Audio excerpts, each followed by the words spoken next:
Hi everyone.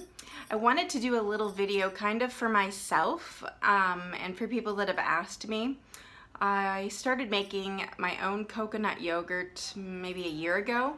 I saw a YouTube video on, I don't know, when I got my Instapot, I was looking up different videos. It seemed really complicated, and then I came across this video that showed just how simple it was, just with a mason jar and coconut milk or coconut cream and some probiotic. So basically what I have here is a sterilized mason jar. I sterilized my plastic spoon, and let me show you what I did. So I emptied the can of coconut cream already, poured out the coconut milk that was underneath. I put it in my jar. I'm really careful not to touch my hands inside the jar. The spoon has been sterilized as well, as I said. So you're going to kind of break up the clumps of coconut cream until you get that smooth, okay? And then I've got my probiotics here, which is going to ferment the coconut. And I don't know if you guys have been to the store, but coconut yogurt is really pricey. It's like over $2 for a little like 6-ounce container of it. Okay, well this is 13.5 ounces. Okay, so I'm going to put, I don't know, different probiotics work, I'm sure, but this is the one that I've used. It's 5 million per capsule. It's got 8 different strains.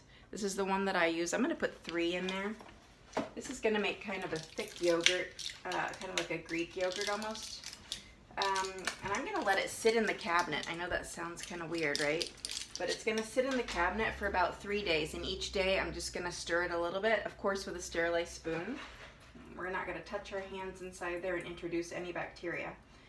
But we're just going to break that open and empty that in there. Make sure that all gets in there. Okay. So it's the second one.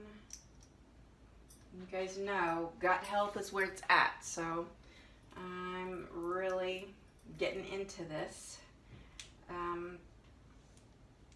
Next, maybe you guys might see me do some fermented vegetables or something, onions and garlic or something. Okay, so I've got 3 in there. We're going to stir that around real well. Don't use a metal whisk, because that does something to break up, and I don't know, it destroys the probiotics somehow. I don't know, it messes with it. But so I use plastic. So I'm going to stir that really, really well. And then basically, if you have some cheesecloth, or I've even used gauze before, like sterilized gauze. I'm just going to use a paper towel, which I forgot to bring over here. I've got these here. But what I'll do is I'm just going to put a single layer of paper towel and a rubber band around the jar, around the top. And I'm just going to stick that up in the cabinet where it's warm. A lot of people stick this in their oven, but I use the oven too much, so you don't want to be disturbing this. It needs to be undisturbed. So basically every 24 hours, you're going to take it down out of the cabinet, stir it up a few times, not this many times, but stir it up a few times, and you're going to put the cloth back on top of it and put it back up in the cabinet, and each day you'll do that for 3 days. So basically what I would do is cover this, put the rubber band on it, put it up in the cupboard, and then tomorrow around this time, when it's been 24 hours, I'll stir it a few times, put it back up in the cabinet, and on the 3rd day, you're going to have like this really tangy, thick yogurt.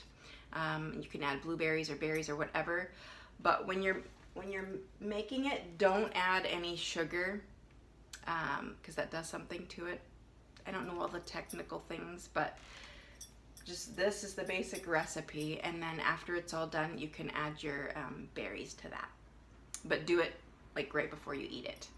So this is a nice, healthy, fermented yogurt recipe, and we'll see 3 days from now how it turns out.